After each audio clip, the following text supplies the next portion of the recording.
तो जैसा कि लास्ट एपिसोड में हमने देखा था कि सेंट्स ने आपस में झगड़े छुड़ा लिए थे, मगर उनके वहाँ से जाते ही शीलेजी ने रीइंकार्नेशन टावर को ब्रेक कर दिया, जिसके चलते लाखों करोड़ों सोल्स डिस्ट्रॉय होने की कगार पर थी। ये सब देखकर चांगशो काफी ज्यादा मायूस हो गया। उसे कुछ भी करके इन सोल्स को रीइंकार्नेट करना ही था, तो उसने अपने दोस्तों के साथ मिलकर एक 3 फ्लो वाली रिवर को क्रिएट कर लिया। इस रिवर की मदद से वो 40% सोल्स को तो रीइंकार्नेशन के लिए भेज सकता है, मगर अभी भी 60% सोल्स खतरे में थी। साथ ही चांगशो भी आउट ऑफ ऑप्शन हो गया। उसे खुद पता नहीं था कि अब वो इन सोल्स को कैसे बचाएगा, और उतने में ही उसे किसी की आवाज आई। वो पर्सन कह रहा था कि मेरे पास एक ऐसी मेथड है जिसका यूज कर हम सारी सोल्स को बचा लेंगे। अब आगे तो इस एपिसोड की शुरुआत में हम उसी सीन को देख पाते हैं जब रीइंकार्नेशन टावर का हेवनली वे के साथ कनेक्शन ब्रेक हो गया। इस टावर को रिपेयर करना मुश्किल था, वहीं पर 6 पाथ ऑफ रीइंकार्नेशन व्हील भी ओवरलोड हो गया, जिसके चलते चांगशो काफी ज्यादा भड़क जाता है। वो चाहकर भी इस सिचुएशन को कंट्रोल नहीं कर पा रहा था, और उतने में वहाँ पर डी सांग की एंट्री हो गई। वो उसे बताता है कि मैं इस टावर को रिपेयर कर सकता हूँ। वेल अब वो यहाँ पर टावर को रिपेयर करने के लिए आया तो था, मगर इसके पीछे एक कहानी है। जब चांगशो और उसके दोस्त ब्लड सी के बीस्ट को खत्म करने गए, तब डीजांग भी उनकी हेल्प करना चाहता था, मगर जू बोधी ने उसे रोक लिया। डीजांग उसे गुस्से में कह रहा था कि हमारी प्लानिंग की वजह से यहाँ पर तबाही मच गई। अगर ये सारी सोल डिस्ट्रॉय हो जाती है तो ये मेरे जीफांग सेक्ट के लिए कार्मिक अड़चन साबित होगी। अगर हमें इस कार्मिक रिएक्शन को रोकना है तो जितनी हो सके उतनी सोल्स को बचाना ही पड़ेगा। जिस पर जू बोधी कहने लगा कि इसमें कोई फायदा नहीं होने वाला, ये सोल बस 7 दिनों तक ही जिंदा रह सकती है, और इन्हें यहाँ पर कैद किए हुए कई दिन बीत चुके, तो हमारे पास इन्हें बचाने के लिए उतना वक्त है ही नहीं, और ऊपर से 6 पाथ व्हील भी सही से काम नहीं कर रहा। भले ये हेवनली कोर्ट के लोग बीस्ट को खत्म करके इन सोल्स को प्रोटेक्ट करने की कोशिश कर रहे हैं, मगर सोल्स के लिए अब कोई उम्मीद बाकी नहीं बची। इन लोगों के सारे एफर्ट्स जाया हो जाएंगे, इसलिए हमने सेक्ट में वापस जाकर फ्यूचर में आने वाली मुसीबतों के बारे में सोचना चाहिए। यहाँ पर रुक के हमारी स्पिरिचुअल पावर बर्बाद करने से कुछ भी हासिल नहीं होगा। उतने में ही डीजांग डीटिंग से पूछता है कि जरा मुझे बताओ यहाँ पर आज कितनी सोल डिस्ट्रॉय हो जाएगी, जिस पर डीटिंग कहता है कि ये 10,000 वर्ड और अलग अलग कॉन्टिनेंट से कलेक्ट की हुई सोल्स है। अगर कोई रफ नंबर बताओ तो ये हमारे सदर्न कॉन्टिनेंट की जितनी भी फिलहाल की पॉपुलेशन है उसके 60 टाइम्स ज्यादा होगा। यानी कि एक कॉन्टिनेंट की पॉपुलेशन को 60 बार अगर बढ़ाया जाए तो ये नंबर उतना हो सकता है, या फिर उससे ज्यादा होगा, मगर कम तो बिल्कुल नहीं। इतना बड़ा नंबर सुनते ही डीजांग मायूस होकर घुटनों पर आ गया। उसके लिए ये तबाही काफी ज्यादा बड़ी थी, और उसकी हालत देखकर डीटिंग कहता है मालिक आप इतना टेंशन मत लीजिए, मैं जानता हूँ कि इन सोल के डिस्ट्रॉय होने से हमारे सेक्ट पर इसका काफी बुरा असर पड़ेगा, हमें हमारे कर्मा को फेस करना होगा, लेकिन आपके पास ढेर सारी मेरिट्स हैं, साथ ही साथ आप अपनी कल्टीवेशन पर फोकस कीजिए, तो अगर फ्यूचर में कोई ग्रेट कैटास्ट्रोफी हो भी गई तो आप उसमें सरवाइव कर लोगे। जिसके बाद हमें जीफांग टाओइज्म का सीन दिखाया गया, जहाँ पर सभी डिसाइपल्स प्रे करने बैठ गए थे।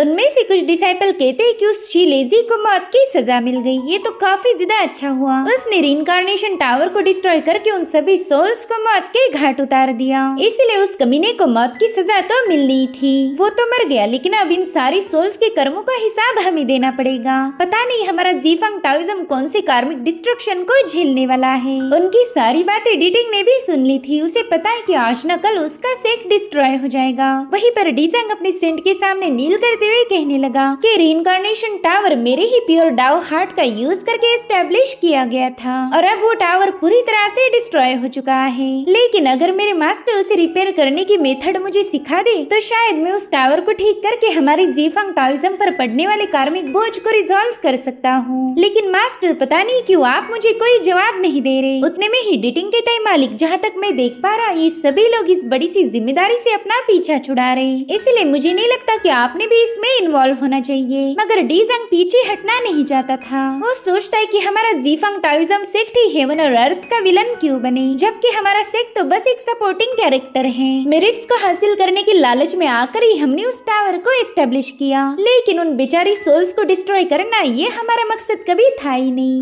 वो कहने लगा कि मैंने पूरी दुनिया घूमी और ये मैं अच्छे से जानता हूँ कि ह्यूमन रेस सरवाइव करने के लिए कितनी ज्यादा स्ट्रगल करती आई। पहले ही उनकी लाइफ मुश्किलों से भरी पड़ी है, और अगर ऐसे में हम उन्हें सुकून से रीइंकार्नेट भी ना होने दे तो ये उनके साथ बहुत बड़ी नाइंसाफी होगी। मास्टर मैं चाहता हूँ कि हमारा जीफांग टाओइज्म फ्लरिश करे, उसकी तरक्की हो, हमें भी अच्छा स्टेटस मिले, ना कि लोग हमें किसी बुरे सेक्ट के नाम से याद रखे। सभी सेक्ट 3000 वर्ड के लोगों से दूर भाग रहे, कोई उन्हें प्रोटेक्ट नहीं करना चाहता, इसलिए हमने अपने जीफंग टाओइज्म के रूट्स वहीं पर बोने चाहिए जिनका कोई सहारा नहीं, हम उन्हें सपोर्ट करेंगे क्योंकि मैं उन लोगों को तड़पता हुआ नहीं देख सकता। अगर हमने उन्हें अपने साथ जोड़ लिया तो हम ह्यूमैनिटी को प्रोटेक्ट करेंगे, साथ ही साथ इससे हमारे जीफंग टाओइज्म को मेरिट भी हासिल होगी। मास्टर जू बोदी ने इस सोल्स को मैनिपुलेट करके सिक्स पाथ ऑफ रीइंकार्नेशन के व्हील को डैमेज किया था। इसमें हेवनली वे का कोई रोल नहीं था और अब मुझे समझ नहीं आ रहा कि मैं इन सोल्स को प्रोटेक्ट कैसे करूंगा। लेकिन इतना सब बताने के बावजूद भी डीजांग को अपने सेंट जेई से कोई रिस्पांस नहीं मिलता, इसलिए वो वहाँ से निकल पड़ा। मगर डीटिंग उसे रोकने लगता है। वो कह रहा था कि ये जीफंग टाओइज्म का ट्रिबुलेशन है, आपने इसमें जरा भी इन्वॉल्व नहीं होना चाहिए। जिस पर डीजांग कहने लगा कि ये ट्रिबुलेशन है या फिर कोई अपॉर्चुनिटी, ये तो बस मेरे नजरिए पर डिपेंड करता है। तो डीटिंग उसे समझाता है कि मालिक रीइंकार्नेशन टावर का डिस्ट्रॉय होना कोई मामूली सी बात नहीं थी, जरूर से इसके पीछे हेवनली वे का ही हाथ होगा।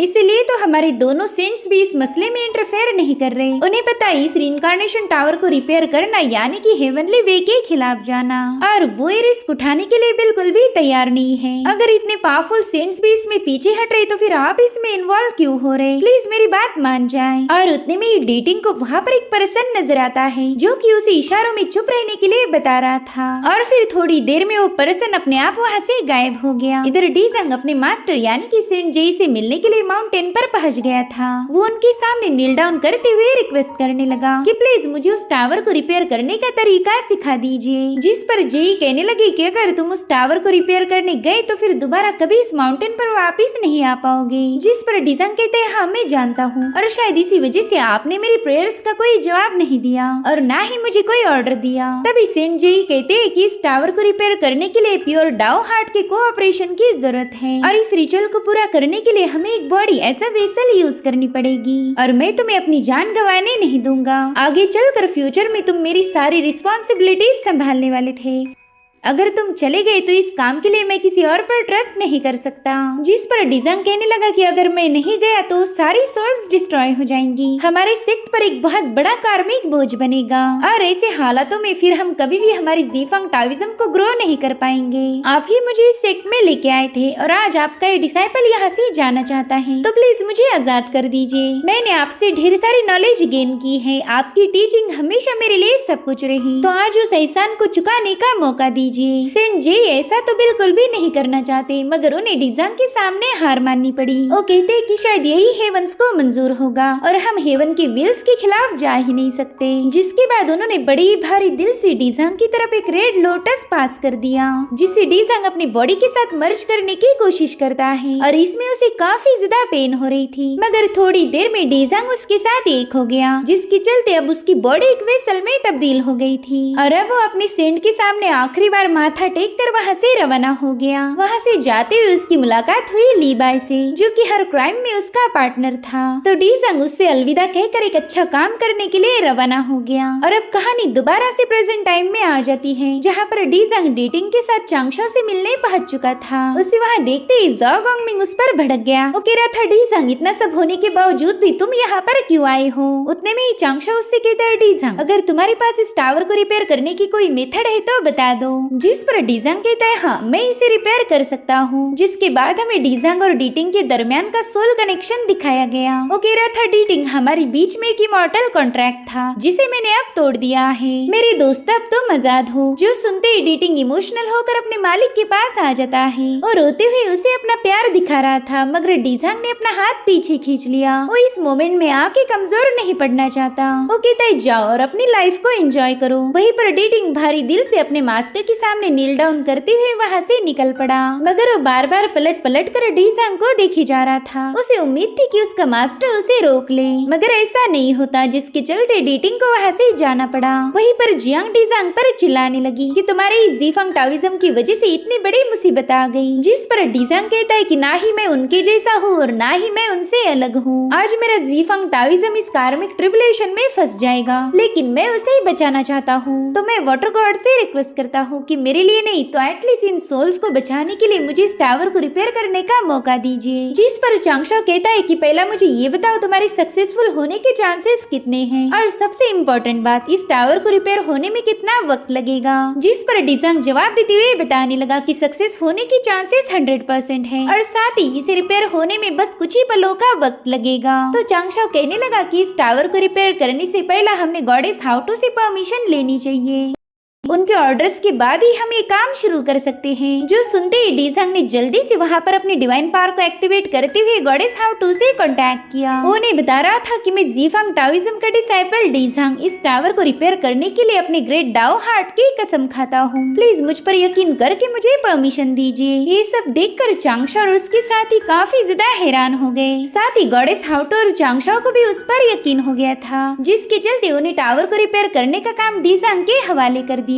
डिजांग देखता है कि उस रीइंकार्नेशन टावर पर अब इवल शैडोज ने कब्जा कर लिया है। अगर इन्हें डिस्ट्रॉय नहीं किया गया तो थोड़ी देर में इस सोल्स को खाना शुरू कर देगी। वहीं पर चांगशाओ ने फॉर द फर्स्ट टाइम डिजांग के सामने अपना सिर झुकाया था। वो अपने पूरे दिल से डिजांग की रिस्पेक्ट करते हुए उसे शुक्रिया कहने लगा। जो देख डिजांग कहता है वाटर गॉड फाइनली मुझे तुमसे रिस्पेक्ट मिल ही गई। मुझे लगा नहीं था कि इस जन्म में मैं ये दिन देख पाऊंगा। अगर ये सब मेरे सेंट देख पाते तो वो मुझसे सवाल पूछते कि आखिर तुमने महान वाटर गॉड का सिर कैसे झुका दिया। हम दोनों के दरमियान काफी सारे गिले शिकवे थे, मगर शायद आज वो खत्म हो जाएंगे। जिसके बाद डिजांग अपनी डिवाइन पावर का यूज करते हुए अपनी डाओ बॉडी को बर्न करना शुरू कर देता है। वो चांगशाओ को बताता है कि मेरी डाओ बॉडी को डिस्ट्रॉय करने के बाद ही मेरी प्रिमोर्डियल स्पिरिट इस लोटस सीड के साथ मर्ज हो जाएगी और फिर ये सीड एक रीइंकार्नेशन पर्ल में तब्दील हो जाएगा। जिसके बाद डिजांग अपनी स्पीयर को समन करते हुए सीधा उस टावर की तरफ रवाना हो गया, जिसके चलते धीरे धीरे करते हुए उसका स्पीयर ब्रेक होने लगा।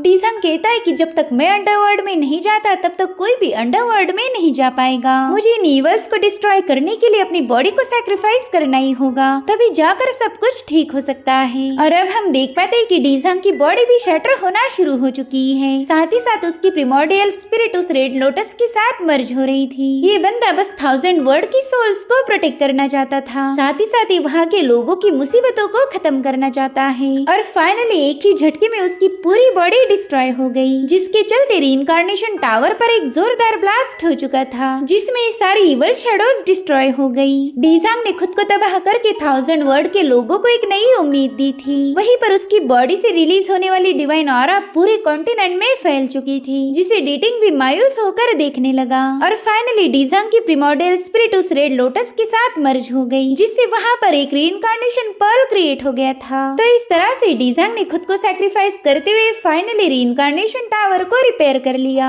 डिजांग की स्पिरिट अब हमेशा इसी टावर में ट्रैप रहेगी। अब धीरे धीरे करके सारी सोल्स उस टावर में एंटर करने लगी। वहीं पर सेंट जेई को पता चल गया था कि डिजांग अब जिंदा नहीं रहा, जिसके चलते वो काफी ज्यादा मायूस हो गए। उन्होंने अपने डायरेक्ट डिसाइपल को खो दिया था। वहीं पर डिजांग की सोल सेंट जेई को बताने लगी कि आपके डिसाइपल डिजांग ने हमारी जीफांग टाओइज्म को निराश नहीं किया। अब हमें सीधा 4 दिनों बाद की कहानी दिखाई गई, जहाँ पर चांगशाओ अपने साथियों को बताने लगा कि रीइंकार्नेशन टावर 6 पाथ के साथ पूरी तरह से मर्ज हो चुका है। गॉडेस हाउटू और डिजांग ने मिलकर टोटल 99% सोल्स को तो रीइंकार्नेट कर दिया है। जो सुनते ही हेवनली कोर्ट के लोग काफी ज्यादा खुश हो गए। चांगशाओ कह रहा था कि ये रिवर तो हमने इमरजेंसी के लिए क्रिएट की थी, लेकिन मेरे ख्याल से हमने इस रिवर को ऐसे ही रहने देना चाहिए। इसी के जरिए 6 पाथ व्हील और रीइंकार्नेशन टावर कनेक्टेड है, तो अब इसे हटाने का कोई मतलब नहीं बनता। उल्टा हमने तो इस रिवर को कोई नाम देना चाहिए। जिसके बाद वो हेवनली कोर्ट के जनरल से नाम का सुझाव पूछने लगा। तो जनरल कहने लगे कि ये रिवर हेवनली वाटर को 3 हिस्सों में बांट देती है, तो मेरे ख्याल से इसे 3 पाथ रिवर नाम देना सही रहेगा।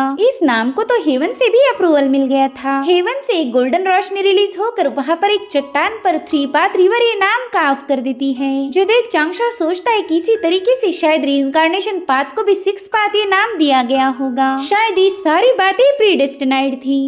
इस टावर का बनना, 6 पाथ का डैमेज होना और फिर डिजांग का सैक्रिफाइस, मेरे ख्याल से ये सारी बातें पहले ही लिखी गई थी और आज उन्हें अंजाम मिल गया। अब अगले सीन में हम देख पाते हैं कि जाओ गॉन्गमिंग डिजांग की काफी ज्यादा तारीफें कर रहे थे। वो कह रहे थे कि डिजांग का कैरेक्टर तो मेरी समझ के परे है। उस बंदे ने खुद की फिजिकल बॉडी को डिस्ट्रॉय करके इस टावर को रिपेयर किया। मगर कॉन्गशुन कहते ना, मुझे तो इसमें कोई बहादुरी नजर नहीं आ रही। ये तो सब उसने अपने जीफांग टाओइज्म को बचाने के लिए किया। जिस पर चांगशाओ कहने लगा कि तुम दोनों जो कुछ भी बोल रहे हो वो बिल्कुल सही भी है और पूरी तरह से गलत भी। मैं मानता हूँ कि डीजंग ने लोया को उसकी इवल सोर्ड फोर्ज करने में कई बार मदद की थी। उसने जेड एम्परर के रिइंकार्नेशन के वक्त भी मसले किए, साथ ही साथ जाई और चान टाओइज्म में हमेशा झगड़े लगाने की कोशिश की, मगर आज उसने जो किया वो उसके लिमिट से बाहर था। तुम लोग ये कह सकते हो कि उसने ज़ीफंग टाओइज्म को बचाने के लिए खुद को सैक्रिफाइस किया, मगर ये पूरी तरह से सच नहीं हो सकता। खुद को सैक्रिफाइस करने का डिसीजन किसी के लिए आसान नहीं हो सकता, मगर फिर भी उसने इतना बड़ा फैसला लिया,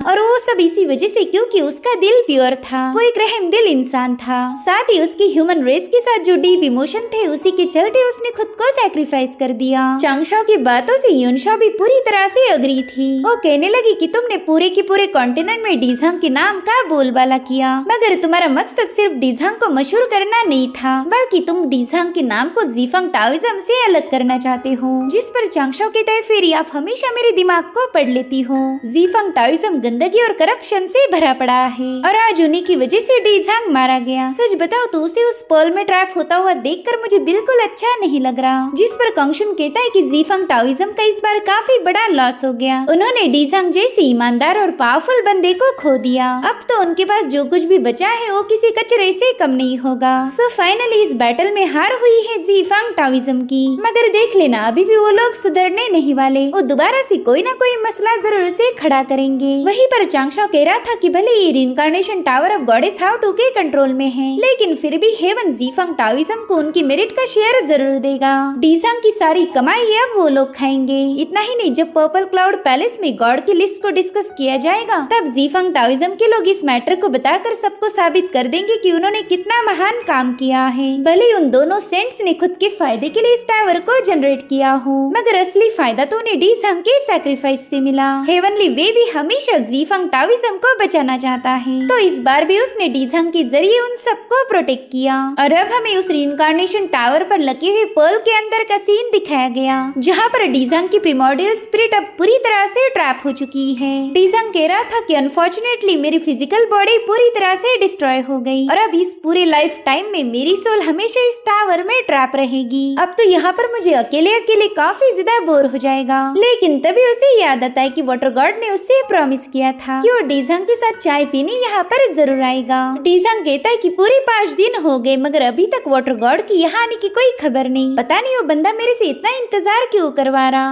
और तभी वहाँ पर डेटिंग पहुँच जाता है। वो कह रहा था, ओहो मेरी जान को अकेलापन महसूस हो रहा। डीजंग को तो उसे देखकर ऐसा लग रहा था कि जरूर से डेटिंग का इल्यूजन होगा, लेकिन ये इल्यूजन ना होकर हकीकत थी। डेटिंग उससे कह रहा था कि तुम तो जानते ही हो ना, मैं एक डिवाइन बीस्ट हूँ और मेरे पास ऐसी एबिलिटी है कि मैं सबकी आवाजें सुन सकता हूँ। तो अगर तुम चाहो तो सारी खबरें सुनाकर मैं तुम्हें काफी अच्छे से एंटरटेन कर सकता हूँ, लेकिन इससे पहले मैं तुमसे एक बात क्लियर करना चाहूँगा। देखो हमारे दरमियान अब कोई इमॉर्टल कॉन्ट्रैक्ट नहीं रहा, इसलिए मैं तुम्हारा पालतू कुत्ता तो बिल्कुल भी नहीं बनने वाला। जैसे ही मुझे कोई अच्छी रईस फैंसी फैमिली मिल जाए, मैं तुरंत ही यहाँ से भाग जाऊंगा। साथ ही मेरी दूसरी शर्त ये है कि अब तुम्हें मुझे मास्टर बुलाना पड़ेगा। तुम्हें मेरे सामने मालिक मालिक बोल के गिड़गिड़ाना पड़ेगा, और तभी जाकर शायद मैं यहाँ पर रुक सकता हूँ। देखो एक प्रिमोर्डियल स्पिरिट के साथ टाइम स्पेंड करना मुझे जरा भी पसंद नहीं, लेकिन फिर भी मैं तुम पर रहम दिखा रहा हूँ, तो चलो जल्दी से मुझे मालिक बुलाओ। तो डीजंग वहाँ से उठते हुए कहने लगा कि तुम तो भाड़ में जाओ, भला मैं तुम्हें मालिक क्यों ही बुलाऊंगा। यहाँ से चले जाओ, अपने लिए कोई पावरफुल फैमिली ढूंढ कर वहीं पर सेटल हो जाओ। जो सुनते ही डेटिंग उस पर भड़क गया। वो कह रहा था, पता था मुझे तुम गुस्सा हो जाओगे। हाँ भाई, अब तो तुम हेवनली वे के लिए काम करते हो ना, तो तुम्हारा भाव खाना तो बनता ही है। अब भला मेरे जैसे कुत्ते को कौन ही अपने साथ रखेगा। मुझे लगा नहीं था कि तुम इतनी जल्दी बदल जाओगे। और उतने में डीजंग ने एक छुरी को धार लगाना शुरू कर दिया, जिसे देखते ही डेटिंग की आवाजें पूरे रिइंकार्नेशन टावर में गूंजने लगी। वो कह रहा था, यार तुम उसे धार क्यों लगा रहे हो? अगर तुम मुझे ऐसे डराओगे तो मैं जरूर से यहाँ से चला जाऊंगा। और पता है तुम्हें जलाने के लिए मैं क्या कर सकता हूँ? मैं उस वाटर गॉड की सवारी बन जाऊंगा, फिर देखना तुम कैसे मेरी याद में तड़पते रहोगे। मगर डीजंग ने तो उसकी पिटाई करना शुरू कर दी थी। तो डेटिंग कहता है, मालिक प्लीज ऐसा ना करो, मैं आपको एक बेहतरीन कहानी सुनाऊंगा। और फिर थोड़ी देर कूटने के बाद डीजंग डेटिंग का लाड़ करने लगा। वेल इन दोनों की जोड़ी ऐसी है जिसे कोई सेपरेट नहीं कर सकता। और इसी के साथ एपिसोड यहीं पर एंड हो जाता है। Thank you so much for watching. Bye bye, take care.